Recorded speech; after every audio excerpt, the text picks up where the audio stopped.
Hey everybody, Cameron here for Seawolf1, the vlog channel, and today, oh that's loud, alright, today I'm going to teach you about the history of music as told by an individual who has done little to absolutely no research whatsoever. So here we go. Yeah! Without effects, since I'm just doing this on my iPhone, I'm not willing to buy a, post-production program for my iPhone, and we'll go with that for an intro. Anyways, guys,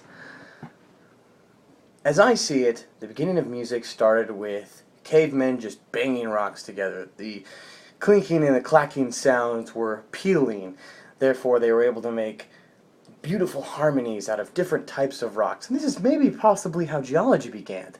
But music started to evolve and change, and the use of tools became more and more prudent in the caveman's lifestyle, to where at one point the string instrument was involved. Now, this is a whole area of information where I am just going to skip, because the string world was something that I just don't incredibly care too much about. Now, I'm not saying I don't care about guitars and basses and electric guitars and stuff like that.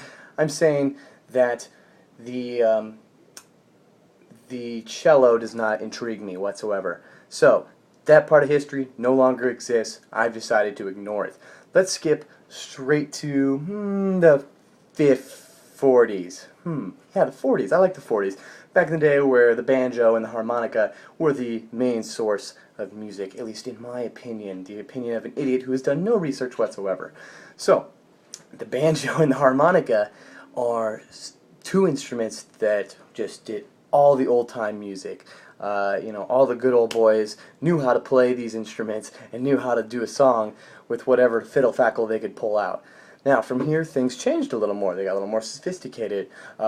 The use of horns and trumpets and trombones got a little more creative. This is when jazz started evolving in.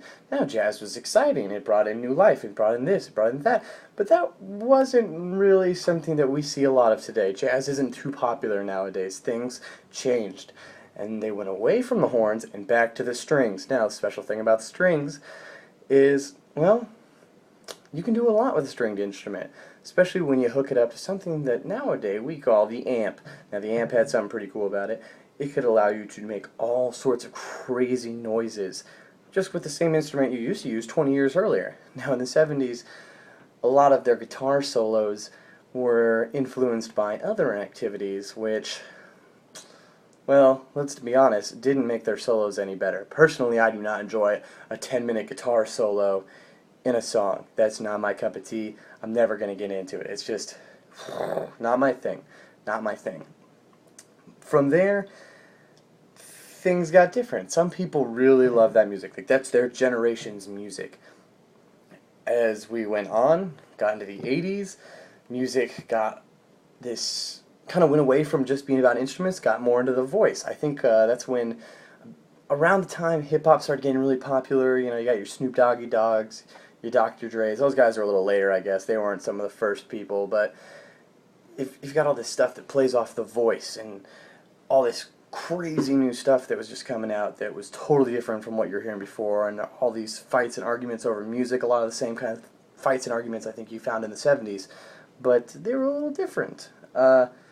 From there, you get closer to the 90s, and it went from hardcore to whiny with your punk rock music and all the insanity that involved, and eventually it went from whiny, took away the voice, and that's when we started hearing techno music.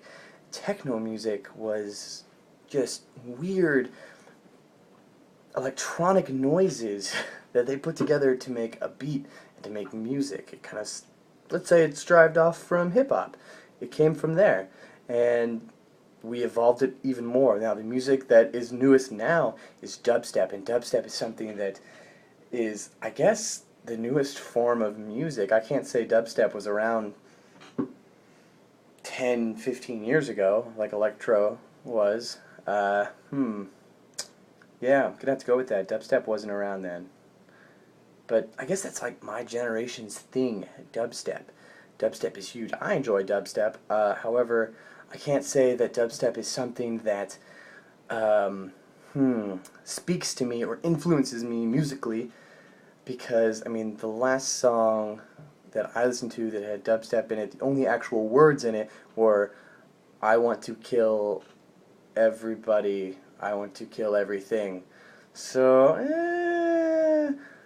not quite something I think we should all follow. Don't listen to that song and get inspired to do what the song says, because the thing with dubstep songs is they don't really deal with inspiration to do more. I don't know. Like I said, no research. I'm just blabbing because I like to blab. This is something I do to relieve a little energy at the end of the day. If you'd like to see or listen, whatever, it's YouTube. You can do whatever you want. What song I was listening to while I was doing this vlog, check below. I'll put a little insert, I guess, to what I was listening to this whole time. I also have a shout out. Someone asked for a shout out, so that'll also be down there. But till next time, guys, I be Cameron, this be Seawolf1. You all are some lovely people. I've talked for too long, and I don't think any of you care anyway. So till then, see ya, bye!